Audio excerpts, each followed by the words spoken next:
Olá pessoal, tudo bem? Nesta aula nós vamos aprender a deduzir, a descobrir a raiz quadrada exata de números inteiros. Vamos começar lembrando que raiz é a operação oposta à potenciação. É como se eu pegasse uma potenciação e tentasse, a partir do resultado dela, descobrir lá no início qual foi o número que eu elevei ao quadrado para chegar naquele resultado. Assim, olha só, se eu quero calcular a raiz quadrada de 9, ou mais 9, como queiram, já que se não tem sinal é porque é um número positivo. Então, raiz quadrada de mais 9 é aquele número, a gente tem que pensar aqui, ó, no número, que elevado ao quadrado me dá como resultado 9, ou mais 9. Então, raiz quadrada de 9 é aquele valor que eu elevei ao quadrado para chegar no 9.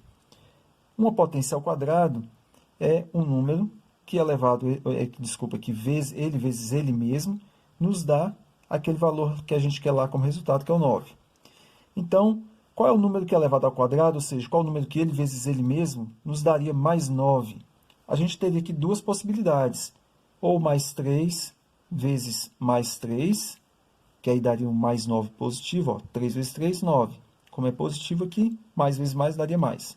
Ou seria menos 3 vezes menos 3, já que sinais iguais, menos vezes menos, daria positivo também. Só que a raiz quadrada de 9 sempre vai ser o valor positivo. A gente sempre vai considerar como resultado da raiz quadrada o valor positivo, que elevado ao quadrado deu aquele valor lá, tá bom? Que a gente quer a raiz dele. Então, a raiz quadrada de 9 é 3. Por quê? 3 ao quadrado, ou seja, 3 vezes 3 dá 9. Sempre o valor positivo. Raiz quadrada de 64, para ver se fica um pouquinho mais claro para você. Ó, eu tenho que pensar qual é o número que elevado ao quadrado vai me dar como resultado 64. Aí a gente vai por tentativa e erro. Qual o número que positivo, né? A gente vai considerar sempre o número positivo. Qual o número que ele vezes ele mesmo nos dá 64? Pela tabuadinha a gente já sabe que é 8 vezes 8. Então, 8 vezes 8 dá 64. Então, a raiz quadrada de 64 é 8. É o número que ao quadrado dá 64. Então, 8 mais 8. Já nesse caso aqui, olha só, está nos pedindo o oposto da raiz quadrada de 36. Então, a gente primeiro vai descobrir qual é a raiz quadrada de 36 e depois a gente coloca o oposto dessa raiz quadrada, ou seja, só trocar o sinal do resultado. Raiz quadrada de 36 vai ser o número que, ao quadrado, nos dá 36 como resultado. Qual é o número que ele vezes ele mesmo dá 36? É o 6, não é isso? Número positivo, 6. 6 vezes 6, 36. Então, o número que ao quadrado é 36, é 6. Logo, a raiz quadrada de 36 é 6. Mas veja, esse 6 é apenas isso daqui, ó, a raiz quadrada de 36. Ele quer o oposto dessa raiz. Então, o oposto de 6, que é positivo, é menos 6. Basta a gente colocar o menos e calcular a raiz e colocar na frente. Já neste caso, é diferente desse. Aqui é o oposto do resultado da raiz. Aqui ele quer a raiz de um número negativo. Então, vamos ver aqui o seguinte, qual o número que, se é que tem, ao quadrado, nos dá como resultado menos 4. Aí eu paro e penso, tem algum número que ele vezes ele mesmo vai me dar menos 4? Aí a pessoa pensa assim, é o menos 2. Só que menos 2 vezes menos 2 não dá menos 4, dá mais 4, porque os sinais são iguais. Se for mais 2 vezes mais 2, também daria mais 4. Sendo assim, não existe nenhum número inteiro que, elevado ao quadrado, nos dá menos 4 como resultado. Então, nesse caso aqui, dentro dos números inteiros, a gente vai dizer que não tem resultado, não existe, tá bom?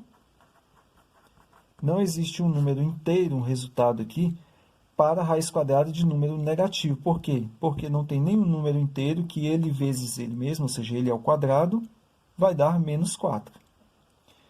Raiz quadrada de 100, da mesma maneira que a gente já pensou para todos esses casos aqui, a gente vai pensar aqui, ó, colocar aqui embaixo, qual o número que, ao quadrado, nos dá como resultado 100. a gente sabe que é 10 vezes 10. Não vai colocar 50 vezes 50 não, hein? 10 vezes 10, ou 10 ao quadrado, nos dá 100. Logo, raiz quadrada de 100 é 10. Se pedir a justificativa é por quê? Porque 10 ao quadrado é 100. Tá ok? Agora pense comigo. Quais não são números inteiros? Ou seja, quais dessas raízes não têm resultados que são números inteiros? Para eu descobrir isso, basta eu pensar. A raiz tem algum número inteiro positivo que elevado ao quadrado vai dar aquele valor lá que a gente está querendo saber a raiz quadrada dele? Então, tem, para esse caso aqui, por exemplo, algum número inteiro, positivo sempre, né? Tem algum número inteiro que elevado ao quadrado vai me dar como resultado 16? Sim, o mais 4. Então, 4 vezes 4 dá 16, 4 ao quadrado. Então, como essa raiz aqui tem um resultado exato, um número inteiro, a gente diz, então, que ela é um número inteiro. Portanto, essa daqui a gente não marca, já que ele quer apenas as que não são números inteiros. Esta é. Essa daqui, 11. Vamos pensar se tem algum número inteiro que elevado ao quadrado dá 11. Veja, 3 vezes 3, 3 vezes 3 dá 9. Então, é maior. 4 vezes 4 já passa, que dá 16. O 11, que ficaria aqui entre o 9 e o 16, não tem nenhum número inteiro, então, já que do 3 a gente pularia para o 4, não tem nenhum número inteiro que elevado ao quadrado dá 11. Portanto, essa daqui não é um número inteiro. A gente marca, então. Vai ser um número com vírgula, aqui, um número quebrado. O raiz quadrada de 25, vamos ver se tem algum número inteiro que ao quadrado dá 25. Sim, ó, o 5, porque 5 vezes 5 dá 25. Portanto, essa a gente não marca, já que ele quer apenas os que não são inteiros. Esta é um número inteiro, 5. Esta raiz quadrada aqui, raiz quadrada de 5, é um número inteiro? Vamos ver. Para dar 5, teria que ser um número ao quadrado, dando 5. Como a gente sabe que 2, vou colocar aqui, ó, 2 vezes 2 dá 4. Seria maior que 2, então. Mas o próximo seria o 3, que 3 vezes 3 já dá 9. Então, não tem nenhum número inteiro que elevado ao quadrado vai dar 5. Portanto, essa daqui não vai ser um número inteiro. Raiz quadrada de 30. Vamos lá. 5 vezes 5 deu 25. 6 vezes 6, que é o próximo, já vai dar 36. O 30 fica aqui no meio. Então, não tem nenhum número inteiro que elevado ao quadrado vai nos dar 30 como resultado. Portanto, esta raiz quadrada aqui não é uma raiz quadrada exata, não é um número inteiro. A gente marca, então, também, já que ele pediu os que não são inteiros. Então, é isso aí, pessoal. Boa atividade para vocês e até a próxima.